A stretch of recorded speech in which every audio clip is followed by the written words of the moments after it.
Y si te dijeran que para convencer a alguien de comprar un coche eléctrico, un buen cotilleo sobre tu vecino es más eficaz que un descuento de miles de euros? Pues suena a chiste, la verdad, pero es una de las conclusiones más serias y provocadoras del estudio que tenemos hoy sobre la mesa.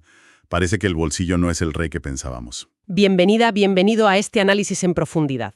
Hoy vamos a desmontar una de nuestras creencias más arraigadas, que para impulsar una tecnología verde lo único que hace falta es dinero. Tenemos delante un experimento fascinante realizado en una ciudad de la India que pone esto completamente patas arriba. Es un estudio publicado en la plataforma Archive, un experimento de campo, controlado y aleatorizado. Suena muy técnico, sí, pero la idea en el fondo es sencilla. Probaron diferentes mensajes para ver cuál encendía la chispa, ¿no? La de la compra de un vehículo eléctrico. Y nuestra misión hoy es justo esa, desentrañar por qué los argumentos lógicos sobre el ahorro se estrellaron, mientras que los mensajes que apelaban pues, al miedo y a la presión social funcionaron de maravilla. Y ojo, que descubriremos una sorpresa. Un mensaje que fue un éxito rotundo con una parte de la población fue casi ignorado por la otra mitad. Así que vamos a ver qué hay detrás de todo esto. Para empezar, el estudio nos mete prisa. Y con razón. Pinta un escenario, la verdad, bastante sombrío. Desde luego. Nos recuerda que en 2024 ya hemos superado temporalmente el famoso umbral de 1,5 grados del Acuerdo de París. Y nos lanza un dato que es un puñetazo en la mesa. Casi una cuarta parte de las emisiones globales de CO2 vienen del transporte por carretera. El coche es el gran elefante en la habitación climática. Y por eso se centran en la India, que es un laboratorio perfecto para este desafío. Un país enorme, con una clase media en plena expansión y un objetivo muy ambicioso, que el 30% de los coches vendidos en 2030 sean eléctricos. Un objetivo del que están lejísimos. El estudio dice que en 2024 apenas superan el 7%. Van a la zaga. Y las políticas de subvenciones, las que basan en el dinero, no parecen estar moviendo la aguja lo suficiente. Hay una desconexión total entre la política y la realidad de la calle. Exacto. Y aquí es donde, antes de meternos en el experimento, a mí me surge la primera duda. El estudio da por sentado que la solución es sustituir cada coche de gasolina por uno eléctrico. Es que corremos el riesgo de acabar con las mismas ciudades, los mismos atascos y la misma dependencia del coche, solo con un enchufe en lugar de una manguera. El problema de fondo, que es nuestro modelo de movilidad, sigue intacto. A eso me refiero. Se ignora la mejora masiva del transporte público. Un urbanismo que reduzca la necesidad de moverse, el teletrabajo. A veces, esta fijación con una única tecnología nos impide ver el cuadro completo. Pero bueno, aceptemos sus reglas del juego.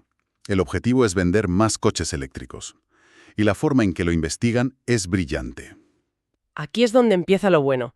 Vale, para probar esto, montaron 3 trampas, por así decirlo, para la mente del consumidor. Dividieron a la gente en 4 grupos. Uno de control, al que no le dijeron nada, y otros 3 a cada uno de los cuales le lanzaron un cebo distinto. 3 narrativas completamente diferentes para lograr lo mismo. La primera trampa es la de siempre, el bolsillo. La llamaron intervención basada en el coste. Bombardearon a los participantes con datos. El ahorro en gasolina, el mantenimiento casi nulo, las ayudas del gobierno y, lo más importante, el cálculo exacto de en cuántos años y meses amortizarían la inversión inicial. El argumento puramente lógico y racional. La hoja de cálculo. Esto es lo que te vas a ahorrar. Son matemáticas puras. La segunda trampa iba directa al estómago, al miedo. Se centró en la famosa ansiedad por la autonomía, ese pánico a quedarte tirado en mitad de la nada con la batería cero. Les dieron información tranquilizadora. Las baterías duran mucho más, hay más puntos de recarga, se carga más rápido. Un masaje de datos para calmar la paranoia. Un mensaje diseñado para desactivar el principal freno psicológico. Y luego llega la tercera intervención que cuando la leí me pareció casi una genialidad. Dejaron de lado los datos, la tecnología, el dinero y simplemente contaron un cotilleo. La historia de un empresario local, un tipo conocido y respetado en su comunidad, que se había comprado uno de los primeros coches eléctricos y estaba encantado, no solo por el dinero, sino por el estatus que le daba. El diseño es impecable, muy elegante. Ahora bien, siendo un poco abogado del diablo, ¿hasta qué punto podemos fiarnos de esto en el mundo real? Me refiero a que es una intervención de unos pocos minutos. ¿De verdad puede eso cambiar una decisión de compra que implica miles de euros y años de uso? Suena un poco a simplificar demasiado la psicología humana. Ya, pero miden la intención, que es el primer paso, ¿no? Si ni siquiera consigues mover la intención, la compra es imposible. Cierto, pero incluso así, la intervención de la norma social, la del empresario, se basa en la historia de una sola persona. ¿Cómo escalas eso? ¿No puedes enviar a un cuentacuentos a la casa de cada posible comprador? Parece más una herramienta de laboratorio muy potente en un entorno controlado que una política pública viable. Espera un momento. ¿Pero acaso una política pública no puede empezar precisamente por ahí? No se trata de enviar un narrador a cada casa, claro, sino de usar ese principio. Significa destacar a los pioneros en campañas locales, usar testimonios reales y cercanos en la publicidad en lugar de famosos inalcanzables. ¿No es esa la forma de escalar la idea? ¿De convertir un experimento en una estrategia? Visto así, como un principio a aplicar, sí. Mi duda es sobre el impacto directo y a largo plazo de una sola historia. Pero tienes razón, el principio subyacente es muy potente. Y viendo los resultados, es innegable que algo tocaron. Es que los resultados son para sentarse y reflexionar. Porque aquí llega lo que, para mí, rompe todos los esquemas. Todo se esfuerzo en demostrar el ahorro, los números, las hojas de cálculo. No sirvió para nada. La intervención basada en el coste fue estadísticamente insignificante. Fue como no haberles dicho nada. Lo que nos obliga a pensar que no compramos un coche con la calculadora en la mano.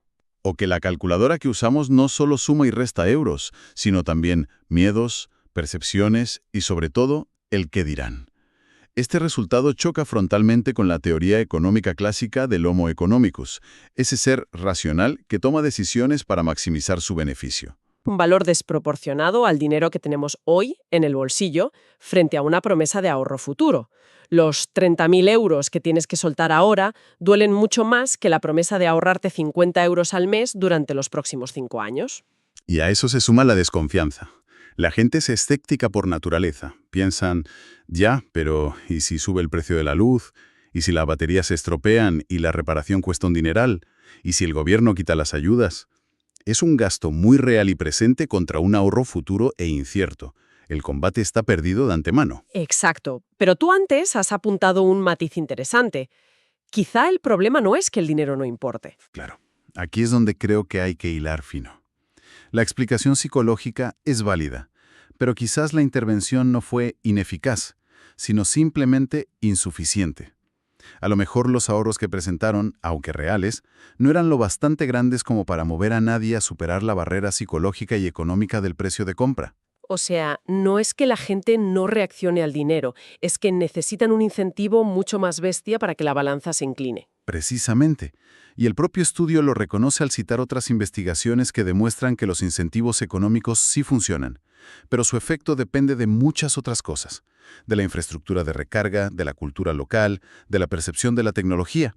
Por tanto, la conclusión no debería ser que el dinero no importa, sino que el dinero por sí solo no puede hacer milagros. Se convierte en un dato más que no resuelve tu problema real del día a día. Claro. Y si tu problema real no es el ahorro a 5 años, sino el miedo a quedarte tirada mañana o la vergüenza de ser la primera del barrio en dar el paso, tiene todo el sentido del mundo que los mensajes que sí funcionaron fueran precisamente los que atacaban esos puntos. Ahí es donde el estudio se pone realmente interesante, en lo que sí movió la aguja. ¿Y la movió? Vaya que sí la movió. La intervención sobre la autonomía fue la más efectiva de todas. Aumentó la percepción positiva hacia el coche eléctrico en 6,5 puntos. Puede no parecer mucho, pero en estadística es un cambio muy significativo. Demuestra que la ansiedad por la autonomía es más un fantasma alimentado por la desinformación que un problema técnico real a día de hoy. Es combatir un mito con datos concretos y tranquilizadores. Mira, aquí tienes un mapa de cargadores. Mira, la batería dura para ir y volver 3 veces al trabajo. La gente no necesita saber la química de la batería, necesita saber que no se va a quedar tirada. Exacto. Y luego está la historia del empresario, la de la norma social. También fue un bombazo, con un aumento de 5,6 puntos. Esto es la teoría del comportamiento planificado en acción. Nos obsesiona lo que los demás piensen de nosotros. Totalmente. Es el efecto restaurante lleno. Nadie quiere entrar en el que está vacío, aunque la comida sea mejor. Si ves que tus vecinos, que la gente a la que respetas, está dando el paso, de repente el riesgo de ser el raro o el pringado que se equivocó desaparece. Se convierte en algo aspiracional. Y aquí viene el giro que comentamos al principio. El estudio esconde una capa de profundidad fascinante en estos resultados aparentemente exitosos. Sí, aquí hay que sacar la lupa y mirar la letra pequeña, porque es crucial. El estudio detecta una diferencia de género muy marcada. Las mujeres respondieron mucho menos a la intervención sobre la autonomía, que fue la que más éxito tuvo en general. ¡Ostras! O sea, el mensaje estrella, el más efectivo, en realidad solo funcionaba a pleno rendimiento con la mitad de la población. ¿Y por qué? Pues el estudio sugiere, basándose en otras investigaciones, que el mensaje estaba mal diseñado desde una perspectiva de género. Se centraba en datos muy técnicos, kilómetros de autonomía, potencia de los cargadores, velocidad de la carga, aspectos que, estadísticamente, tienden a valorar más los hombres. ¿Y que valoran más las mujeres, según el texto? La seguridad y la conveniencia. Por ejemplo, no les importa tanto que haya 50 cargadores en la ciudad, sino que el que van a usar esté en un lugar seguro, bien iluminado, de fácil acceso. Y que no tengan que estar esperando media hora a solas de noche. No es solo el qué, la carga, sino el cómo y el dónde. Entiendo perfectamente. Es una perspectiva completamente diferente. El mensaje de no te quedarás tirado para un hombre puede significar una cosa y para una mujer algo totalmente distinto. Exactamente. Por lo tanto, ese éxito rotundo de la intervención es en realidad un éxito parcial y muy sesgado. Y es una lección brutal. Si diseñas políticas o campañas de comunicación con una visión única, corres el riesgo de, sin darte cuenta, dejar fuera a la mitad de tu público objetivo. Es una debilidad tremenda. Esto nos lleva directamente a las conclusiones. Después de desmontar el mito del dinero y descubrir estos matices, ¿con qué nos quedamos? ¿Qué podemos aplicar? Pues la conclusión principal es un mensaje directo a los gobiernos y a las empresas. Dejen de pensar que todo se arregla con un cheque.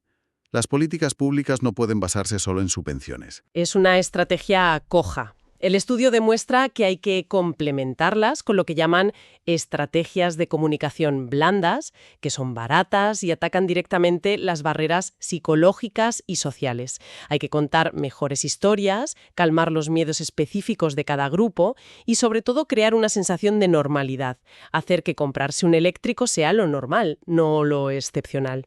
Totalmente de acuerdo.